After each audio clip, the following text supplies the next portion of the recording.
atau 3 pertanyaan kalau ada. Monggo silakan. Kalau pas khotib membaca sholawat Nabi, kemudian menyebut Nabi Muhammad gitu ya, jamaah itu disunahkan sallallahu alaihi wasallam apa harus ini? Kan kalau keluar omongan itu berarti apakah membacakan faidah dari Jumat ini? Ya. Nah, ketika seumpamanya khatib mengucapkan sholawat kepada Rasulullah SAW, bagaimana kita sebagai jamaah? Ya, tetap kita melakukan sholawat juga. Bahkan tidak perlu kita mengangkat suara juga, itu kan kita ucapkan secara jahar. Cuma kan tidak perlu untuk kita keraskan ucapan tersebut. Ya, kita ucapkan biasa saja, kita ucapkan Allahumma shalli wa sallim alaihi atau sallallahu alaihi wasallam. Itu juga tidak masalah. Jadi tetap kita mengucapkan sholawat kepada Rasulullah SAW ketika khatib bersolawat kepada Rasulullah. Ya. Termasuk ketika khatib di khutbah kedua dia berdoa jamaah bunyi amin amin itu. Ya, tidak. Tetap termasuk bagian dari apa yang menjadi sunnah kita ketika khatib itu berdoa, ya kita mengamini apa yang dibaca oleh khatib dari doa-doa yang dipanjatkan. Jadi kalau contoh dari tahmid kemudian sholawat sama nasihat takwa, jadi rukun tadi kan yang harus ada itu. Tadi coba diulang Pak. Tadi tahmid, sholawat, nasihat takwa, membaca ayat ya. Ya. Itu juga dirukunkan harus ada itu. Ya, rukun. Kemudian doa di khutbah yang kedua. Dan itu semua dalam Arab. Dalam bahasa Arab semuanya. Ya, dalam berbahasa Arab.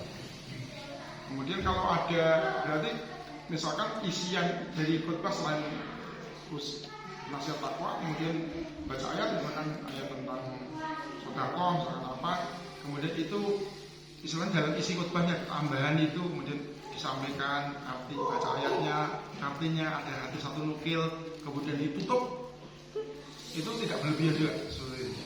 Tidak berlebihan. Maksudnya sudah sah, rukunnya sudah dapat, kemudian ada materi lain. Ada tambahan ayat dan tambahan hadis semuanya. Maksudnya kalimat tadi bukan masuk ke dalam rukun, tapi masuk ke dalam tambahan isian dari khutbah Jumat itu. Jadi sudah pas ketika rukun sudah baca ayat semuanya. Ya ayyuhalladzina amanu taqullah. Habis itu kemudian dia membaca ayat yang lain tentang semuanya perintah sholat. Ketika pas waktu khutbah, terus dia menerjemahkan. Ya, gitu. Bagaimana? Itu, iya, kemudian diterjemahkan, kemudian ada keterangan hadis sedikit, misalkan disampaikan, kemudian ditutup khutbah pertama, kemudian lanjut khutbah kedua gitu. Artinya itu menjadi bagian isi dari. Ya, menjadi bagian dari isi khutbah. Jadi menjadi bagian dari isi khutbah yang dilakukan ketika itu. Maksudnya yang untuk mengantisipasi jeda waktu yang tidak terlalu panjang dan tidak terlalu pendek tadi. Oh iya. Saya kira kan itu ya 5 menit 7 menit kan maksudnya kan. Ya, tidak masalah. Ya. Ada yang lain? Ya, yang kita lakukan sering berkah karena belajar itu yang pertama yang saya tanyakan yang pertama tadi yang biasa lewat itu di khutbah kedua itu sholawat biasa lewat. Kemudian apakah rangkaian yang telah dilakukan sebelumnya itu berarti tidak sah atau itu berpatokan pada mata tertentu atau bagaimana? Ya kalau sumpahnya dulu didasarkan pada satu ilmu tertentu, ya berarti itu dipatok kepada didasarkan pada satu ilmu tertentu. Dalam menurut pendapat yang lain. Kalau memang tahunya seperti itu, karena belajarnya seperti itu. Beda ceritanya ketika semuanya dulu khutbahnya yang penting pokoknya ya saya khutbah tahunya khutbahnya cuma kayak gini, saya memperhatikan orang-orang khutbah kemudian ya saya khutbahnya seperti ini. Nah, berarti kan cuma mendasarkan khutbahnya pada apa yang sudah berjalan di kalangan orang-orang, bukan karena belajar. Bukan karena belajar. Kalau semuanya kita belajar bahwa khutbah kedua itu tidak disyaratkan harus ada rukun-rukun tersebut. Khutbah kedua cukup untuk langsung seseorang dia berdoa. Semuanya pendapat madhab ini, pendapat ulama ini sebagainya. Itu sudah berarti memang kita mendasarkan khutbah yang kita lakukan di khutbah kedua itu kita cuma mengucapkan doa tok adalah pada pendapat tersebut. Ya. Tapi kalau semuanya kita tidak mendasarkan pada pendapat apapun ya, pokoknya yang penting sudah saya biasanya yang di sini itu yang berjalan khotbahnya seperti ini semuanya, terus habis itu kita melakukan khotbah yang sama. Nah berarti kan kita melakukan satu ibadah yang tidak kita dasarkan pada yang namanya ilmu. Nah, bedanya pada situ saja. Bedanya apa? Yang didasarkan pada satu ilmu, ya memang dia memang berjalan sesuai dengan ilmu yang dimiliki. Tapi kalau berjalan yang satu, dia berjalan sesuai dengan apa yang mungkin kebiasaan. Ya kebiasaan saja di situ. Nah ini kan bisa jadi memang itu bukan didasarkan pada satu ilmu.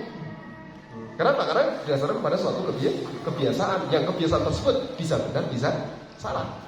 Kalau ternyata salah, itu berarti kan kita mengikuti sesuatu yang dia salah. Ya, itu bedanya di situ saja. Karena berkaitan dengan masalah khutbah Jumat juga. Ini kan dalam mazhab Syafi'i. Dalam mazhab yang lain tentunya ada ketentuan-ketentuan yang lain berkaitan dengan pelaksanaan khutbah. Apakah harus disyaratkan ini, harus disyaratkan itu, ataukah harus ada ini, ataukah harus ada itu. Itu kan ada ketentuan tersendiri lah, bisa dirujuk kepada pendapat-pendapat yang ada di kalangan para ulama. Ya. Oke.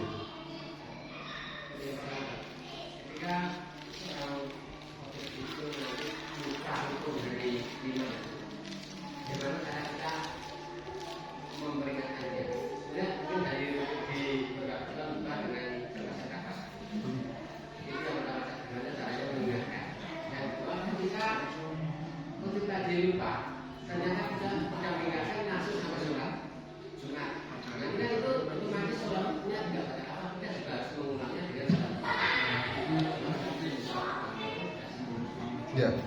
Nah, kalau semuanya khatibnya dia lupa dalam melakukan beberapa rukun-rukun. Nah, kita bagaimana mengingatkannya gitu kan. Ya, kita sebenarnya mengingatkan, bisa kita mengingatkan karena berbicara langsung bisa sebenarnya.